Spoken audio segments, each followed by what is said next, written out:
여러분, 예수님께서 우리의 죄와 허물을 다 사해 주시려고 십자가에서 피 흘려 죽으셨습니다. 사도 바울은 이를 두고 죽기까지 아버지께 복종하셨다, 이렇게 빌립보서에서 말씀하셨죠. 그런데 우리 하나님 아버지께서 죽기까지 복종하신 예수님을 살려주셨습니다.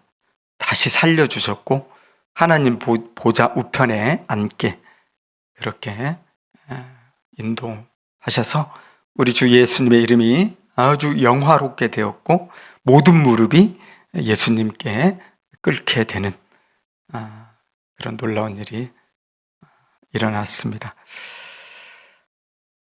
여러분, 우리가 믿습니다. 뭘 믿습니까? 여러분은 무엇을 믿고 계십니까? 우리가 믿는 것의 핵심이 있죠. 무엇봐도 아주 오래전 그 선지자들이 예언했던 것처럼 하나님의 아들이 메시아로서 이 땅에 태어나셨다는 겁니다. 여러분, 그거 다 믿으시죠? 성육신해서 오신 하나님 아들 예수 그리스도, 또 그 예수께서 십자가에 죽으셨지만 사흘 만에 다시 부활하셨다, 이것을 믿고요. 또한 그 예수님께서 언젠지는 몰라요. 근데 성경에는 갑자기라고 해요. 갑자기 언젠가 반드시 틀림없이 이 땅에 오셔서 우리 모든 믿는 자들을 위하여 만물을 새롭게 하시고 새 하늘 새 땅을 열어주시고 그곳에서 새롭게 부활한 부활의 몸을 가지고 다시는 아프지 않고 다시는 죽지 아니하고 다시는 낡아지지 아니하는 부활의 아름다운 몸을 가지고 영원히 살게 해주신다는 거죠. 저는 그거 생각할 때마다 너무 설렙니다. 정말 여러분, 이 땅에서 자연 경관, 아름다운 이러한 환경만 보더라도 우리는 얼마나 기쁨이 샘솟습니까? 요즘 봄이 되어가지고 여기저기 꽃들이 막 피어나는데 너무 기분 좋잖아요. 새하늘 새 땅은요, 비교할 수 없는 아름다운 자연 천지 만물이 가득한 땅이에요. 누구는 뭐 천국 가면 심심해서 어떻게 사냐? 절대 그렇지 않습니다. 너무 찬란하고 너무 영광스럽고 상상이 되잖아요. 여러분, 아담과 하에게 주신 에덴 동산 생각해 보세요. 그런데 주님이 다시 주실 그 새하늘 새 땅은 그것과 비교할 수 없이 아름답고 찬란하고 우리가 그곳에서 왕처럼 지내는 겁니다. 누구 사람을 지배하는 게 아니라 천지 만물과 아름다운 동식물들을 우리가 다스리면서 한 별을 지배하며 살아가는 거예요. 저는 그거 생각하면 정말 주님 빨리 오시면 좋겠다. 그거 생각하면 이 땅에 사는 것이 너무 치사하고 이 땅에 살아가는 것이 너무 힘들고 이 땅에서 살아가는 것이 너무 고되잖아요. 그런 점에서 그 나라를 우리에게 약속해 주신 것에 대한 확증으로서 이 부활 생각할 때 이 부활절이 너무 기쁘고 너무 감격스럽습니다. 여러분, 성탄절, 그리고 십자가에 죽으신 고난, 그리고 부활, 다시 오실 재림은 이 성경의 전부죠. 기독교 역사에 예수님께서 행하신 4가지 핵심적인 사건이죠. 이 사건을 우리가 누리는 게 믿음이에요. 여러분, 누리고 계세요? 피곤한 이런 생활에서, 일상에서 누리고 계시냐고. 태어나셨고 죽으셨고 다시 살아나셨고 또 다시 오시고, 이것을 우리의 삶 속에서 우리가 늘 누리는 것이 신앙이에요. 그런 신앙을 우리가 확신하게 되면 바울이 얘기한 것처럼요, 항상 기뻐할 수 있어요. 범사에 감사할 수 있고요. 아무리 이 땅에도 고난스럽고 힘들어도 순간이지 않습니까? 그래서 초대교회 성도들은 그렇게 죽는 것을 마다하지 않고 감당할 수 있었죠. 그래서 하나님 주신 선물인데 선물 여러분 좀 풍성하게 누리시길 바랍니다. 저는 이 선물을 못 누리는 성도들 보면 그렇게 안타까울 수가 없어요. 아니 이렇게 많은 거 주셨는데 왜 그거 못 누리고 항상 내 손에 있는 거 이거 묵상하다가 맨날 짜증나고 실망하고 낙심하고 죽어버리고 싶다 이야기하고 왜 그렇게 사시냐고. 이미 주신 엄청난 선물들 성경을 읽고 기도하면서 계속 묵상하시면 좋겠어요. 그러면 기쁨이 샘솟듯 성령의 생수가 우리 배에서 솟구쳐 나온다는 거죠. 근데 이 네 가지 사건 중에서 오늘날 우리에게 좀 더 분명하게 적용이 안 되면은 큰 문제가 될 수 있는 사건이 부활 사건이에요. 자, 고린도전서 15장 17에서 19절. 그리스도께서 다시 살아나신 일이 없으면 너희의 믿음도 헛되고 너희가 여전히 죄 가운데 있을 것이요 또한 그리스도 안에서 잠자는 자도 망하였으리니 만일 그리스도 안에서 우리가 바라는 것이 다만 이 세상의 삶뿐이면 모든 사람 가운데 우리가 더욱 불쌍한 자이리라. 부활이 없다면 예수님의 십자가도 헛되다는 말, 그 말 아니겠습니까? 왜요? 부활이 없고 살아나신 주님이 없다면 너희가 계속 죄 속에 있을 것이다. 여러분, 예수님의 피가 우리 죄를 씻었다고 우리 믿죠? 구속하신 은혜 믿잖아요. 근데 부활은 내가 잘 못 믿겠어. 왠지 잘 믿음이 안 가. 그러면 큰일 나는 겁니다. 너희 죄가 여전히 있다. 이렇게 부활 신앙이 중요한 거예요. 십자가의 죽음과 부활 한 묶음이에요. 한 세트입니다. 부활이 예수님의 십자가를 완성하는 것입니다. 그래서 십자가 사건을 믿는 만큼이나 우리는 그 똑같은 그 수준으로 부활 사건도 믿어야 되는 거죠. 우리가 십자가에 예수님 죽으심 생각하면서 한 주간 보내셨죠. 고난주간. 눈물 짓고 예수님의 죽음을 안타까워하고 나를 위해 죽으신 주님 너무 감사하고 우리가 그러잖아요. 그럼 부활을 생각할 때 이것이 나에게 그렇게 큰 환희가 되고 승리가 되고 기쁨이 되어서 부활 찬양 부르면 막 춤추고 싶고 이렇게 해야 정상이다. 근데 주님의 십자가 생각하면 그렇게 은혜스럽고 나 같은 죄인 살리신 주 은혜 놀라워하는데 주님의 부활 생각할 때 별로 감흥이 없어요? 막 기쁨의 탄성이 안 나와요? 아, 그럼 많이 한참 부족한 거죠. 한 묶음이라니까요.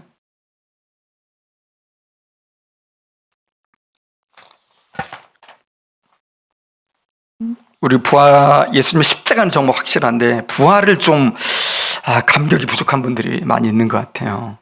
근데 여러분, 십자가 사건만큼이나 부활 사건도 아주 명확하게 일어난 사건이에요. 근데 부활은 좀 약해. 이게 합리적 이유가 있더라고요. 그 이유가 뭐냐면 예수님 부활하신 그때도 똑같지만 지금도 뭐 그게 다르지 않는데 예수님의 십자가 사건은요 공개된 사건이죠.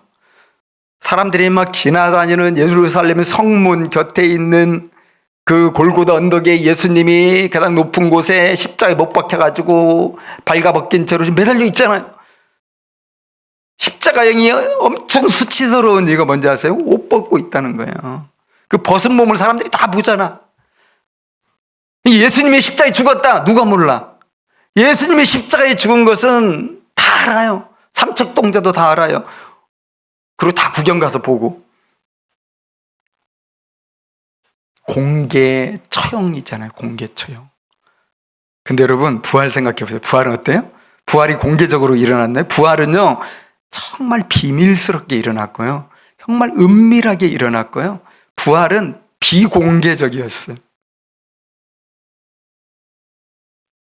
오늘 말씀 1절에 보면은 여인들이 향품 바리려고 예수님이 시체 찾으러 갔잖아요. 그런데 갑자기 천사가 나타나가지고 예수님 부활했다. 여기 없다. 그리고는 제자들에게 너희들이 좀 말해줘라. 뭐라고? 갈릴리에 가서 갈릴리로 와라. 내가 먼저 있을 테니까 너희들도 갈릴리로 와라. 그 메시지 전하라고 그랬는데 전했나요?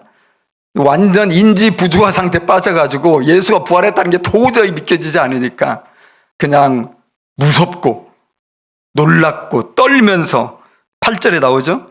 여자들이 몹시 놀라 떨며 나와 무덤에서 도망치고 되게 무서웠나 봐요. 그리고 아무 말도 하지 못하고 분명히 메시지 전하라고 그랬는데 아무 말도 못하고 막 무서워가지고 덜덜 떨었고 있었다. 왜 그랬습니까? 예수님을 못 봤어요.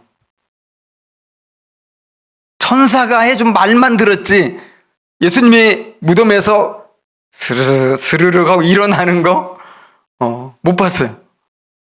여러분, 세상에서 예수님 부활을 본 사람 아무도 없어요. 우리 옛날 패션 오브 크라이스트인가 보면은 예수님 일어나는 장면이 좀 나오는 것 같던데요. 예수님이 다시 살아나는 장면을 본 사람이 세상에는 아무도 없다고요.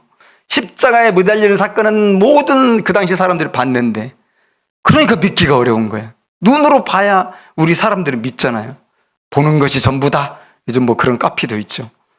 보는 대로 살아라. 보는 게 진리다. 성경은 그렇지 않거든요.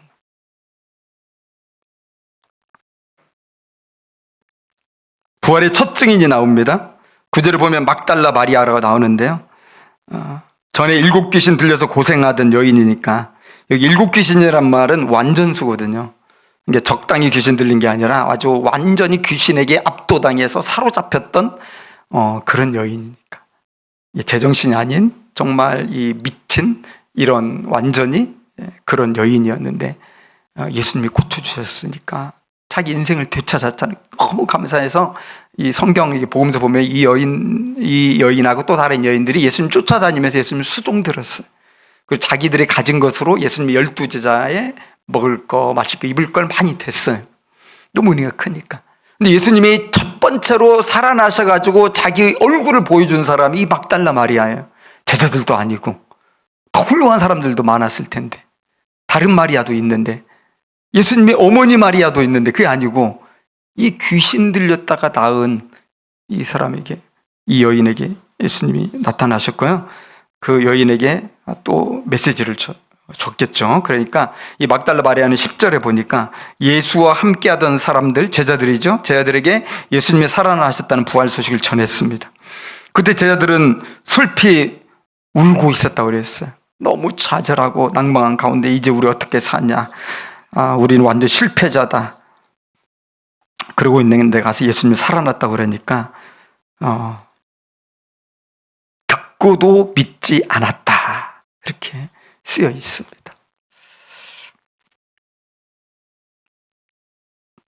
예수님은 이번에는 12, 13절에 나오는 것처럼 길 걷고 있는 두 사람에게 나타나가지고 자기가 부활한 예수라는 걸 보여주셨습니다. 누가복음 24장에 보면 엠마오 마을로 가던 두 제자 있잖아요. 같이 식사하면서 이렇게 깨닫게 하셨죠. 그리고 이 두 제자가 예수님이 부활하셨다고 전했어요. 그런데 어떻게 했다고요? 13절에 두 사람이 가서 남은 제자들에게 알려주되 역시 믿지 아니하니라. 여러분 어떻습니까? 부활은 정말 믿기 어려운 거예요. 아무도 예수님 살아나는 걸 본 적이 없기 때문에 믿기가 정말 힘들어요. 그래서 많은 기독교인들, 교회 다닌다는 많은 사람들도 그냥 그런가 보다 하고 다니는 사람들이 제가 볼 땐 대부분이에요. 그런가 보다 부활했다고 하니까 그랬겠지 자기에게 적용은 안 돼요. 그러니까 힘이 안 돼, 신앙이.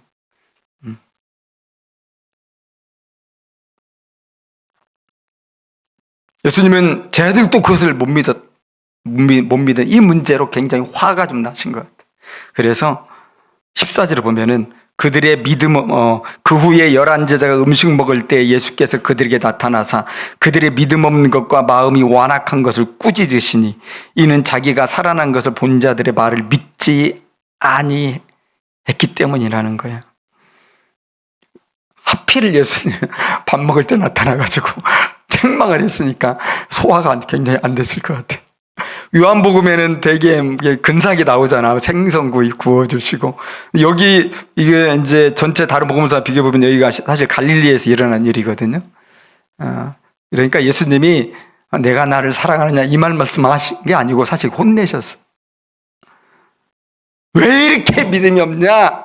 왜 그렇게 마음이 완악하냐? 여러분, 이게 안 믿는 불신자들에게 한 말이 아니고 이 사람들 3년 동안 훈련받은 사람들이기 때문에 예수님이 답답한 거예요. 그리고 예수님 부활했다는 말 이전에 다 했잖아요. 내가 부활할 거라고 말씀하셨잖아요. 예고까지 다 해놨는데, 아니 부활했다는 거 이 소식을 분명히 들었는데도 그래도 마음이 완악해져가지고 믿지 않고 있으니까 예수님이 화가 나가지고 밥 먹는 데 가가지고 막 혼내셨다. 믿음 없는 것과 마음이 완악한 걸 꾸짖었다고 그랬는데 이 말은 되게 강력한 이런 책망의 그 말이거든요. 다른 경우에 이렇게 쓰신 적이 없어요. 예수님이 제 아들에게.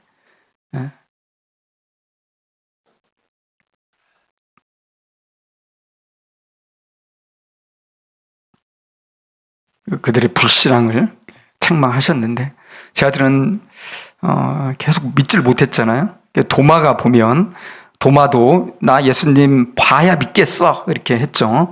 예수님이 보여주니까 상처 보여주니까 믿었어. 나의 주 나의 하나님 이렇게 고백했죠. 근데 예수님이 하신 말씀이죠. 요한복음 20장 29절에서 너는 나를 본고로 믿느냐? 보지 못하고 믿는 자들은 복되도다. 그래서 여러분 보십시오. 예수님 보고 믿은 사람은 사실은 통털어봤자 최대한 해도 500명밖에 안 돼요. 그죠? 고린도전서에서 바울이 그랬죠. 500명이 일시에 예수님을 봤다. 부활한 예수님을 눈으로 직접 보고 믿은 사람은 500명밖에 안 돼. 지금 예수 믿는 사람 몇 명이에요? 전 세계적으로 23억, 4억? 그 정도 돼요.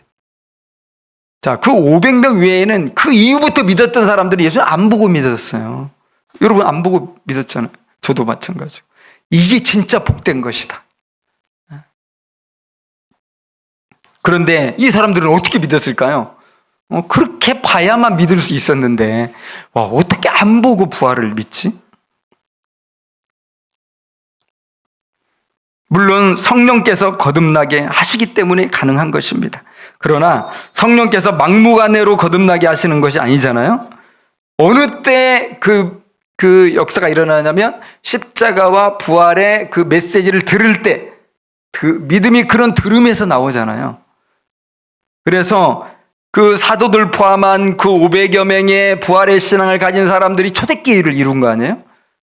120명 믿음의 그 마가의 다락방에 있었던 그 형제자매들도 있고 그들이 초대교회를 이루고 있었고 초대교회를 이루면서 부활의 확실한 신앙을 가지니까 그들의 믿음의 문이 쫙 열리고 그들이 또 죽음 이후에 있을 부활에 대한 소망을 갖게 되고 그리고 또 이 땅 별거 아니구나 이렇게 이해하면서 서로 정말 사랑하고 헌신하고 그렇게 복음을 전하며 살았더니 그러한 삶과 신앙이 그 다음 사람들에게 다 전달이 되면서 사람들이 부활신앙의 진짜 부활신앙인 걸 믿고 그 신앙을 가지게 됐다는 것입니다.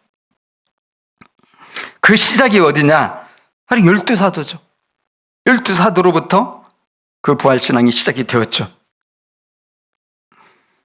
어디서 시작되었냐면은 예수님 말씀하신 것처럼 갈릴리죠. 여러분 마가복음 14장 27, 28절 보면요.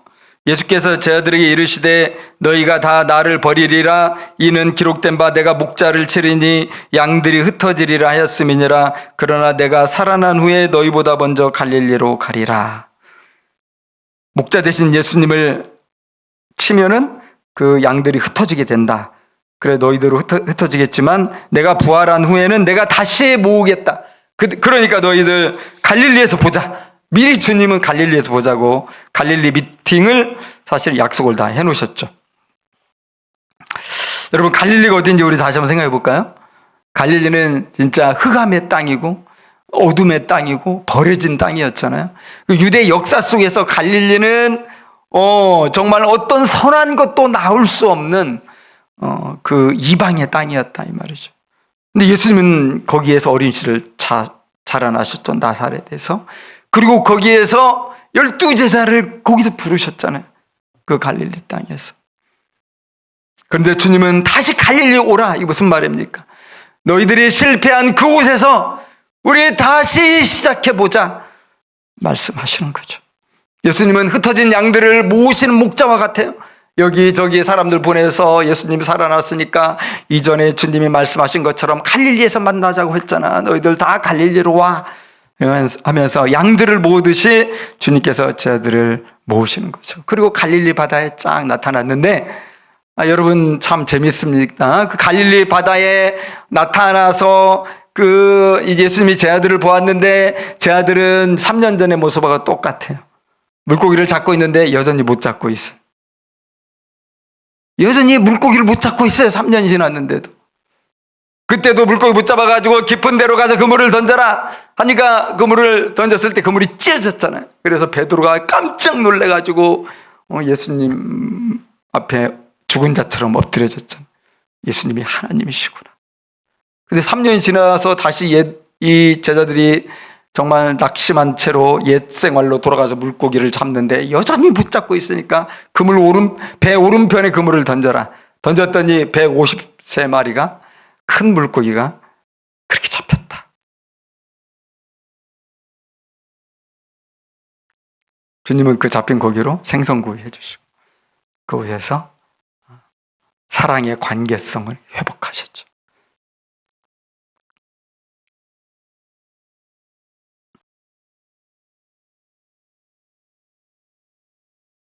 여러분, 그렇게 해서 이 제자들이 부활신앙을 진짜 갖게 되었어요. 여러분, 부활신앙을 가지면요 3가지 변화가 반드시 일어납니다. 여러분의 신앙생활에 이 3가지 변화가 확실히 있는지 한번 체크해 보세요. 첫 번째 변화는 믿음이 새로워진다는 거예요. 이게 영의 눈이 다시 쫙 열려서 예수님이 하신 말씀에 대한 진짜 신뢰를 갖게 되는 거예요. 그래서 제자들은 예수님이 다시 살아나셨다는 것을 확신하는 순간 예수님이 진짜 하나님의 아들이 맞구나. 예수님이 진짜 우리를 구원하러 오신 저 구약에서 예언했던 그 메시아, 그 왕 중의 왕 그리스도가 맞구나. 예수님이 예전에 하셨던 모든 말씀들이 다 새롭게 해석이 되는 거예요. 그리고 다 이해가 되는 거예요. 그동안 이해가 안 됐던 말씀들이. 이게 예수님의 어떤 부활을 확신하게 되니까 말씀에 대한 눈이 쫙 열리게 되고 들었던 말씀들이 이해가 되기 시작하고 그리고 40일 동안 예수님께 직접 또 제자 훈련 받았잖아요. 예수님이 승천하시기 전까지. 그러면서 아주 구약부터 해가지고 예수 그리스도가 어떻게 구약의 예언의 성취인지가 명확하게 이해가 되는 거죠.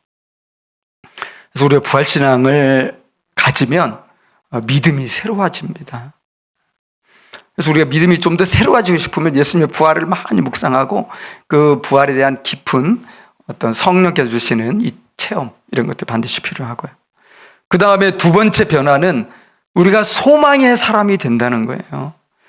그래서 그 제자들이 이제 부활신앙을 갖지 못했을 때는 오늘 본문 말씀에서 봤지만은 되게 힘들었잖아요. 슬퍼하고 두려워하고 낭망한 채로 그냥 먹고 살기 위해서 그냥 직장생활을 하는 이런 사람이었잖아요. 근데 부활의 어떤 확신을 갖게 되니까 죽음 이후에 대한 확신이 생긴 거죠. 예수님이 부활의 첫 열매고 그 예수를 믿으면 우리도 부활하는구나. 예수님이 말씀하신 그 하나님의 나라가 진짜 있는 것이구나. 이 땅이 전부가 아니구나. 세상 모든 사람들은 이 땅이 전부라고 생각하고 죽음의 끝이라고 생각하기 때문에 이 땅에서 절대로 앉으려고 하잖아요. 이 땅에서 절대로 가난해지려고 하지 않잖아요. 이 땅에서 절대로 실패하지 않으려고 하잖아요. 왜? 이 땅이 전부니까 이 땅에서 나는 반드시 성공하고 그래야 내가 행복한 거야. 이게 세상 사람들의 삶이죠. 그런데 제가도 예전부터 그랬잖아요. 늘 싸웠잖아요. 서로 누가 더 크냐. 싸우고 엄마까지 막 동원해가지고 한 자리 주십시오 막 이렇게 청탁하고 이게 제자들이었어요. 그리고 성공하기 위해서 예수님을 사실 따랐잖아요. 그런데 예수님이 죽으시고 죽은 후에 부활하신 그 모습을 보면서 우리가 목매달았던 이 땅의 부와 영광과 성공이 그냥 풀의 꽃처럼 그렇게 허무한 것이구나. 이해하기 시작한 것이고요. 이 땅에서의 영광과 행복이 아무리 크다 할지라도 해가 뜨면 사라지는 아침 안개 같은 것이구나. 이게 절절히 와닿는 거죠. 여러분, 오늘 저는 그거 체험했잖아요.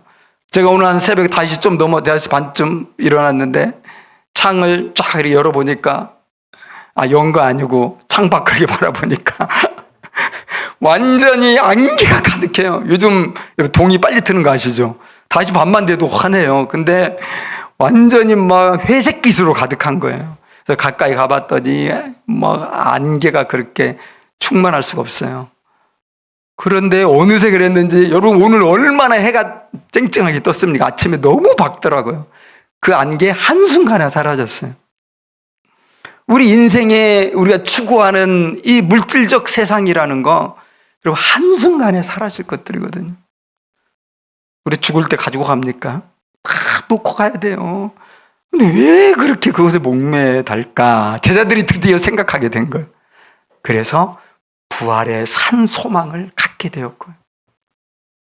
부활의 산 소망 속에서 이 세상 사람들이 그렇게 죽고 못 사는 것들에 대해서 한 걸음 뒤에 떨어져서 볼 수 있게 되었고, 저것들은 다 상대적인 것이라는 것을 이해하게 된 거죠. 부활신앙은 이렇게 우리로 하여금 진짜 소망을 갖게 하고 거짓된 것들에서 우리를 멀어지게 만들어줘요. 세 번째 부활신앙을 가지면 어떤 변화가 있냐면 정말 사랑의 사람이 되는 거예요. 여러분, 제자들이 그렇게 이제 부활의 소망을 가지니까 이 세상 거 추구하지 않잖아요. 가진 것을 나누기 시작하는 거예요. 우리 사도행전에 나오는 바나바가 자기 밭을 팔아가지고 교회에 바치잖아요. 교회에서 사도들이 그걸 가지고 가난한 사람들 도와주잖아요. 그리고 성경에 나와 있죠? 더 이상 자기 것을 자기 것이라고 주장하지 않았다고 그랬어요. 왜냐하면 이거 하나님이 우리 나누라고 주시고 함께 행복하게 살라고 주신 거지, 나 혼자 막 통장에 쌓아놓고 막 떵떵거리고 막 목에 힘주고 사람들 막 강압적으로 부려먹으면서 그냥 내 마음대로 살라고 하나님이 주신 게 아니라는 걸 너무 잘 알기 때문에, 이걸 갖다가 내가 혼자 가지고 있으면 뭐해, 죽어서 가지고 가는 것도 아니고 이 교회에다 바쳐서 교회 사도들이 관리하면서 그걸로 가난한 자를 돕고 하나님의 복음을 전한 선교사를 후원하는 데 돕고 전도하는 데 쓰고, 이렇게 하는 것이 나는 너무 좋다는 거야. 왜? 이게 하늘에 보물을 쌓는 거잖아요. 이것이 영원히 남는 거예요. 내가 이 세상에서 소비하기 위해 썼던 많은 것들은 그냥 불에 다 사라져버리고 허망하게 없어질 것이지만은, 주님의 나라를 위해 우리가 쓴 것들은 천국에 그대로 하나님이 기억하시고 보관해 주신다, 축복해 주신다는 거죠. 그래서 여러분, 초대교회가 탄생한 거죠. 초대교회가 얼마나 아름다운 사랑의 공동체였습니까? 그 가난한 시대에 교회만 오면 굶는 사람이 하나도 없었어요. 교회만 오면 다 복지를 누렸어요. 왜? 가진 사람들이 다 내놓으니까. 교회가 엄청 부자예요. 근데 이 교회가 그 돈을 가지고 막 무슨 기도원을 짓고 또 무슨 다른 사업을 하고 또 막 땅을 사고 어디 투자하는 게 아니라, 여기 성도들을 위해 다 쓰는 거예요. 성도들이 헌금한 거 성도들을 위해 다 쓰는 거예요. 또 세상에 다 흘려보내서 가난한 자를 구제하고 믿음이 없는 이들을 사랑으로 섬기면서 예수님 믿도록 도와주고, 이렇게 하는 거죠. 이게 초대교회잖아요. 그러니까 여러분, 교회가 부흥하는 거예요. 그러니까 세상 사람들이 교회에 와서 다 위로받는 거죠. 오늘날 교회하고는 너무 다르지 않습니까? 그래서 교회가 진짜 좋은 교회는 믿음, 소망, 사랑이 아주 분명히 나타나야 되겠죠. 나오는 성도들이 그냥 그래서 나오는 게 아니라 믿음 때문에 교회를 나오는 거고요. 주님이 부활하셨다는 걸 믿고 다시 오실 걸 믿는 그 믿음 때문에 교회 나오는 거예요. 그리고 소망이 있기 때문에 교회를 나오는 거예요. 부활의 산 소망, 나도 부활하리라. 이 소망을 가지고 있기 때문에 교회를 나와야죠. 그리고 그것 때문에 나오는 거죠. 그 다음에는 헌신하고 사랑하고 자발적으로 주는 자가 복되다 하신 주님의 말씀을 기억하면서 즐겁게 자기를 내놓는 거예요. 그리고 이것이 흘러가서 이웃을 사랑하고 세상을 선교하는 데 사용되는 이 기쁨을 가지고 교회를 나오는 거죠. 믿음, 소망, 사랑이 가득한 교회. 이 교회가 진짜 교회다. 우리 교회도 한번 돌아봐야 되겠죠? 다른 교회 얘기할 것 없이 우리 교회는 어떤가? 또 내 안에 있는 믿음, 소망, 사랑의 이 모습은 어떤가? 근데 여러분, 초대교회 성도들이 훌륭하다. 우리가 참 그렇게 생각 많이 하잖아요. 사도들은 말할 것도 없고, 우리가 성경에서 읽는 뭐 바나바나 또 누가나 디모데나 또 브루스길라 뭐 아굴라 많은 위대한 성경의 인물들이 나오는데 우리 얼마나 훌륭한 사람들입니까? 정말 이렇게 주님을 사랑하고 또 이웃을 사랑하고 주님의 교회를 사랑하고 헌신하면서 행복하게 아름다운 본을 보여주잖아요. 그래서 우리가 이런 생각할 수 있거든요. 초대교회는 사람들이 너무 훌륭했어. 초대교회 성도들이. 그러니까 이 멋진 교회가 나오는 거야. 그건 여러분 오해라고 제가 말씀드리고 싶은 거죠. 사람들이 훌륭했기 때문에 그 교회가 훌륭한 초대교회가 된 게 아니고, 사람들이 인품이 성숙했기 때문에 그 좋은 사람들이 가득해진 게 아니라는 거고요. 여러분, 이 초대교회 성도들은요, 대부분 세상적으로 그저 그런 보통의 사람들이었어요. 보통 이하의 사람들이었고요. 노예들도 많았고요. 그 당시 하찮은 여자들도 아주 많았고, 과부, 고아, 나그네들이 가득 찼고요. 무슨 훌륭한 사람이에요, 그 사람들이. 다 형편없는 사람들이. 바울이 그 얘기 하거든요. 고린도전서 1장 26절에서 너희들 똑똑한 체 하지 말라 하면서, 형제들아 너희의 부르심을 보라. 육체를 따라 지혜로운 자가 많지 아니하며 능한 자가 많지 아니하며 문벌 좋은 자가 많지 않다. 이렇게 얘기를 했거든요. 그런데 복음을 듣고 부활신앙을 분명히 갖게 되니까 믿음, 소망, 사랑이 막 꽃피어 일어나면서 사람이 바뀌는 거예요.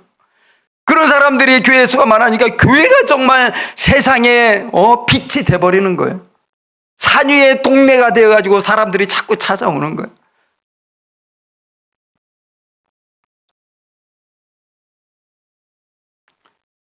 사랑하는 여러분, 그런 아름다운 성도의 삶과 매력적인 교회 공동체 이런 모습을 보면서 사람들이 복음의 말씀을 듣게 되고, 복음의 말씀을 듣게 될 때 성령께서 또 거듭나게 하시니까 부활신앙을 다 갖게 되는 거예요.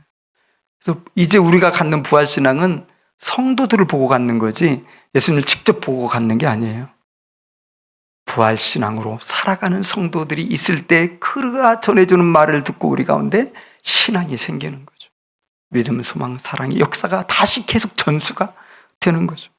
예수님이 그래서 교회를 남기신 거예요. 본인은 올라가셨지만 성령님을 보내주시고 교회에 계속 부어주시는 거죠.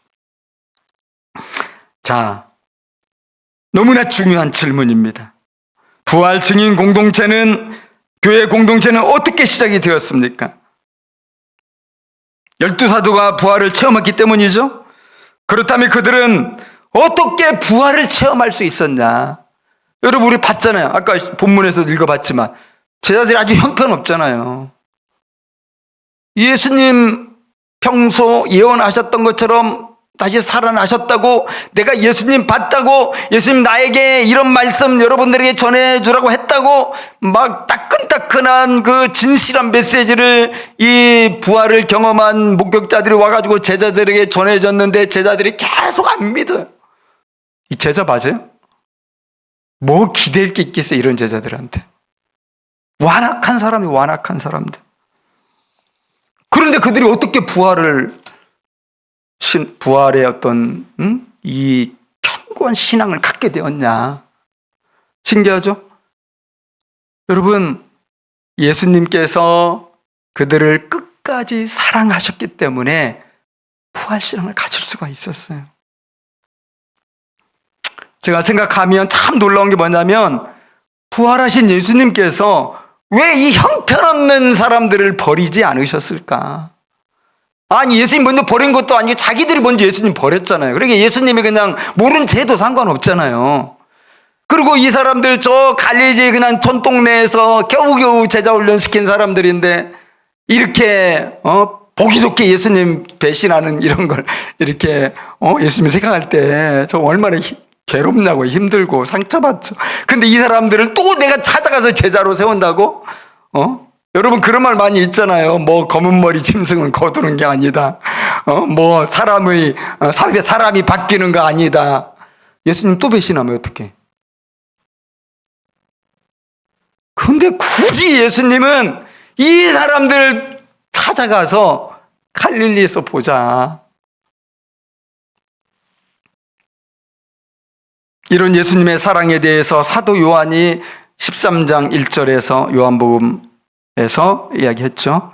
유월절 전에 예수께서 자기가 세상을 떠나 아버지께로 돌아가실 때가 이른 줄 아시고 세상에 있는 자기 사람들을 사랑하시되 끝까지 사랑하시니라. 여러분, 주님의 사랑은 포기하지 않는 사랑이고요. 끝까지 사랑하시는. 저 자신을 봐도 그렇거든요. 주님이 저를 끝까지 책임지신다는 걸 제가 느낍니다. 여러분들은 어떻습니까? 주님은 우리를 십자가 고난에서부터 우리를 부르시고 부활의 자리까지 인도하시고 마침내 재림하시는 그 순간까지 우리를 견인해 가실 것이라고 믿습니다. 이것을 신학자들은 성도의 견인 이야기했죠. 우리를 포기하지 않으세요. 정말 예수님이 제자들에게 배신당하면서 군병들에게 또 지나가는 사람들에게 얼마나 많은 조롱과 희롱과 그런 모독을 받으셨나요? 정말 얼마든지요, 예수님은 새로운 제자들을 세우실 수 있었잖아요. 좀 더 똑똑하고 절대로 배신하지 않고 좀 깊은 이 지식과 또 성품이 좋은 사람들을 골라가지고 부활의 증인으로 12명 딱 다시 할 수도 있었는데 주님은 옛 제자들을 버리지 않으셨어요. 그들을 처음 만났던 그때 그 갈릴리에서 다시 시작하기를 원하셨습니다. 옛 신앙을 다 버리고 옛날 생업으로 돌아간 제자들을 포기하지 않으셨어요. 끝내 그들을 다 찾아가셨고 부활하신 자신의 몸을 보여주시면서 다시 일어나게 하셨습니다. 사랑하는 여러분, 다시 갈릴리입니다.